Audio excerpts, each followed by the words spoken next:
ایک حافظ صاحب تھے، رات کو ان کی نکاح ہوا، رخصتی ہو گئی، اب شب زفاف اور پہلی رات اپنی بیگم کے ساتھ اندر گئے، ملاقات ہوئی، سلام دعا ہوئی۔ حافظ سے انہوں نے کہا بھائی ہم اپنی ازدواجی زندگی شروع کرنے سے پہلے ہم دونوں 2 رکعت نفل پڑھیں گے۔ بیوی نے کہا ٹھیک ہے۔ اب بیوی نے تو 2 رکعت چند منٹوں میں پڑھے اور سلام پھیر لیا۔ یہ حافظ قرآن تھے، عاشق قرآن تھے، نیت باندھی، قرآن پڑھنا شروع کیا، بھول ہی گئے کہ کوئی میرے انتظار میں بیٹھا ہے۔ قرآن میں ایسا محو ہو گئے، جب سلام پھیرا تو فجر کا وقت قریب، سلام پھیر کے دیکھا بیوی بیٹھی ہے، دلہن بیٹھی ہے، تو بیوی نے کہا کہ آپ خود بھی جاگے، مجھے بھی تھکایا۔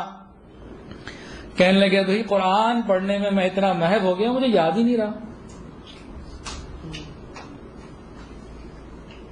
وہ مسجد گئے تو یار دوست ملے، انہوں نے پوچھا کہ بھائی بتاؤ مہمان کیسا لگا، ابھی آئیں بائیں شائیں، تو کسی نے کہہ دیا کہ بھائی تم کیسے ہو کہ گھر میں بیوی ہے، پہلی رات ہے اور تمہیں پتہ بھی کچھ نہیں۔ تو وہ کہنے لگے اللہ کی قسم میں نے تو 2 رکعت کی نیت باندھی تھی، قرآن کے اندر میں اتنا ابزوربڈ ہو گیا، اتنا محو ہو گیا، مجھے یاد ہی نہیں رہا کہ آج میری شادی ہوئی ہے۔ قرآن پڑھتے تھے، ہر چیز کو بھول جایا کرتے تھے، ان کے دل صاف ہوتے تھے۔ قرآن مجید کی ایک آیت یہ بھی آخرت کے بارے میں ایک منظر پیش کر رہی ہے، لَقَدْ جِئْتُمُونَا فُرَادَىٰ كَمَا خَلَقْنَاكُمْ أَوَّلَ مَرَّةٍ، کہ جس طرح دنیا میں انسان ایک ایک کر کے پیدا ہوا تھا، قیامت کے دن اللہ کے سامنے ایک ایک کر کے پیش کیا جائے گا، 1 by 1، ایک ایک کر کے۔ اس کی مثال سمجھنے کی خاطر ایسے جیسے ایئرپورٹ کے اندر نا واک تھرو مشین لگی ہوتی ہے، ایک ایک کر کے اس میں سے گزرتے ہیں، اگر اندر کوئی ایسی چیز ہو جو ان کو نہیں پسند تو وہ الارم بول پڑتا ہے، اس کے بعد وہ چیک کرتے ہیں بھائی دکھاؤ یہ کیا ہے، روک لیتے ہیں۔ بالکل یہی سین قیامت کا آپ سمجھ لیجئے مثال کے طور پر کہ ایک ایک کر کے اللہ تعالیٰ کے سامنے سے گزر رہے ہوں گے، لَقَدْ جِئْتُمُونَا فُرَادَىٰ كَمَا خَلَقْنَاكُمْ أَوَّلَ مَرَّةٍ، جب وہاں سے گزر رہے ہوں گے اور وہ چیزیں جو پروردگار نے منع کی ہوئی ہیں کہ جنت میں اندر نہیں جا سکتی، بخل، غصہ، حسد، انانیت، عجب، خود پسندی اور انتقام کی آگ اور مسلمانوں کے لیے کینہ، رشتہ داریاں توڑنا اور بہت ساری باتیں، جب یہ ساری چیزیں ہوں گی، جب یہ ساری چیزیں ہوں گی تو وہ مشین بول پڑے گی، اور وہاں سے کیا آواز آئے گی، وَقِفُوهُمْ إِنَّهُمْ مَسْئُولُونَ، ان کو روک لیجئے، ہم نے ان کا ٹرائل لینا ہے۔ یہ دیکھنے میں حاجی صاحب بنتے تھے لیکن لوگوں کو دھوکہ دیتے تھے، یہ دیکھنے میں صوفی بنتا تھا لیکن تنہائیوں میں جا کے گناہ کرتا تھا، یہ دیکھنے کے اندر طالب علم تھا لیکن چھپ چھپ کے لوگوں کو میسج کیا کرتا تھا، نامحرموں سے باتیں کیا کرتا تھا۔ وَقِفُوهُمْ إِنَّهُمْ مَسْئُولُونَ، ان کو روک لیجئے، یہ انٹرنیٹ کے اوپر غلط کام کیا کرتا تھا، یہ موبائل فون کا غلط استعمال کیا کرتا تھا۔ جب یہ لوگ اس طرح گزریں گے، اگر ہمارے اندر کوئی کس طرح کی کمی کوتاہی برائی ہوئی تو وہاں بول دیا جائے گا اور ہمیں روک لیا جائے گا۔ وَقِفُوهُمْ إِنَّهُمْ مَسْئُولُونَ، اس کو روک لیجئے۔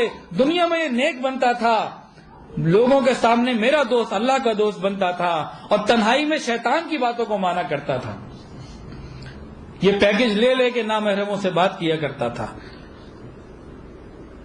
تو اگر اس طرح کی ہماری حالت ہوئی اور قیامت کے دن بغیر توبہ کے ہم پہنچ گئے تو وہاں معاملہ پھر ہمارے ساتھ بڑا سخت ہوگا۔ ہمیں چاہیے کہ آج ہم توبہ کریں اور اللہ تعالیٰ کو راضی کرنے کا ارادہ کر لیں۔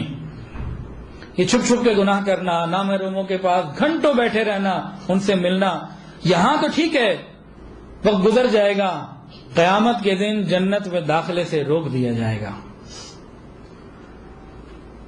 تو ہم آنے والے مہینے میں اللہ سے مانگے، اللہ ہمیں حیا اور پاک دامنی کی زندگی عطا فرما، نگاہوں کی پاکیزگی عطا فرما، خیالات کی پاکیزگی عطا فرما۔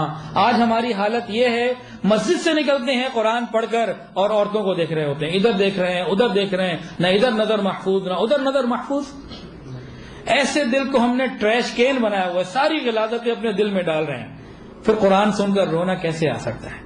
قرآن سن کر اللہ کی محبت کیسے دل میں پیدا ہو سکتی ہے؟ ہم نے مخلوق کی حرام محبتوں کو دل کے اندر بھرا ہوا ہے۔ یہاں تو وقت گزر جائے گا جیسے بھی گزرے گا، معاملہ تو قیامت کے دن پریشانی کا ہوگا۔ یہ تو تھوڑی زندگی ہے، ختم ہونے والی ہے، معاملہ تو آگے کا ہے۔ علماء نے فرمایا جو انسان قرآن شریف پڑھ کر روتا ہے اس کے گناہ اس طرح جھڑتے ہیں جیسے خزاں اور پتجھڑ کے موسم میں درخت کے پتے جھڑ رہے ہوتے ہیں۔ کسی نے کہا، ایک بزرگ کہتے تھے، کاش لوگوں کو جتنا تنگ دستی کا ڈر ہے اس سے آدھا بھی اگر خدا کا ڈر ہوتا تو جنت ان کو مل جاتی۔ ام المؤمنین امی عائشہ صدیقہ رضی اللہ تعالی عنہا ایک بڑا ہی پیارا سوال نبی علیہ السلام سے پوچھا، اے اللہ کے نبی، کیا کوئی بغیر حساب کے بھی جنت میں جائے گا؟ کوئی اسے حساب ہی نہ ہو، سیدھا بھیج دیا جائے گرین چینل سے؟ اللہ کے نبی نے ارشاد فرمایا، ہاں، وہ جو اللہ کی محبت میں یا اللہ کے خوف سے رات کو رویا ہو، مطلب رویا ہو، اس کی آنکھ سے آنسو نکلا ہو، اللہ کی محبت میں رونے والا، اللہ کے خوف سے رونے والا، یہ آنکھ جہنم میں نہیں جائے گی۔ تو ہم اس رمضان میں اللہ سے مانگیں، اللہ ایک کوئی رونے والی رات، کوئی رونے والا وقت ہمیں بھی عطا فرما دیجئے، ہم بھی تنہائی میں بیٹھے ہوں اور رو رہے ہوں۔ اور ایک ہوتا ہے آنسوؤں کا رونا، ایک ہوتا ہے دلوں کا رونا۔ کسی کو گناہ میں دیکھ کے دل روئے اور اس کی خیر خواہی دل میں پیدا ہو، یہ بھی اللہ کو بڑا پسند ہے۔ کسی کے بارے میں کوئی بات پتہ چلے تو دل اس کے لیے روئے، یہ بھی اللہ کو پسند ہے۔ تو اللہ سے ہم مانگیں، اللہ ایسی یہ نعمتیں ہمیں بھی عطا فرما دیجئے۔ تو جب شہر القرآن میں ہم قرآن پڑھ کر یا سن کر روئیں گے، اللہ تعالیٰ اپنی رحمتوں میں سے ہمیں کثیر حصہ عطا فرمائیں گے۔ تو رمضان شہر القرآن ہے، کوشش اور ہمت کر کے کثرت کے ساتھ ہم اس میں قرآن پڑھیں، اللہ تعالیٰ چاہیں گے تو یقیناً آسانی ہوگی۔ اگر اس مہینے میں بھی کلام کی لذت ہمیں نہ ملی پھر کب ملے گی؟ ہم کبھی اللہ سے کلام کی لذت کا بھی سوال کریں کہ قرآن کی لذت ہمیں آ جائے، اور کوشش کریں، اور کوشش کے باوجود نہ ملے تو کیا کریں؟ پھر کوشش کریں، پھر نہ ملے پھر کوشش کریں۔ اس کے بارے میں حضرت خواجہ عزیز الحسن مجذوب رحمۃ اللہ علیہ نے اشعار کہے، فرماتے ہیں، جو ناکام ہوتا رہے عمر بھر بھی، جو ناکام ہوتا رہے عمر بھر بھی، تو بہرحال کوشش تو عاشق نہ چھوڑے۔ یہ رشتہ محبت کا قائم ہی رکھے، جو 100 بار ٹوٹے تو 100 بار جوڑ۔ اپنی کوشش ہم بار بار کرتے ہی رہیں، یقیناً اس کوشش کرنے والے کو بھی اللہ قیامت کے دن کوئی قیمت لگا دیں گے۔ چلو کوشش تو کرتا تھا نا۔ باپ اپنے بیٹے کو جب چلنا شروع کرتا ہے نا، چھوٹا اپنے ایک ایک پاؤں اٹھاتا ہے، چلنا شروع کرتا ہے، تو باپ دور کھڑا ہو کے نا اس کو بلاتا ہے، بیٹا آؤ۔ باپ سمجھتا ہے کہ یہ اتنا ڈسٹینس طے نہیں کر سکے گا، ہو سکتا ہے گر جائے، لیکن وہ پھر بھی بچے کو بلاتا ہے کہ آؤ۔ بچہ کوشش کرتا ہے اور جہاں وہ گرنے لگتا ہے باپ فوراً آگے پکڑ کے اس بچے کو اٹھا لیتا ہے، نیچے گرنے نہیں دیتا۔ تو بھائی، تو اللہ کی رحمت تو اس سے بھی بہت زیادہ ہے۔ اللہ بلا رہے اپنی طرف کہ آ جاؤ، تو ہم کوشش کریں قرآن پڑھ کر رونے کی، قرآن کثرت سے پڑھنے کی۔ اگر ہم کوشش بھی کرتے رہیں گے تو یقیناً اللہ کی رحمت ضرور متوجہ ہوگی اور یہ نعمت ہمیں مل جائے گی۔ وآخر دعوانا ان الحمد للہ رب العالمین۔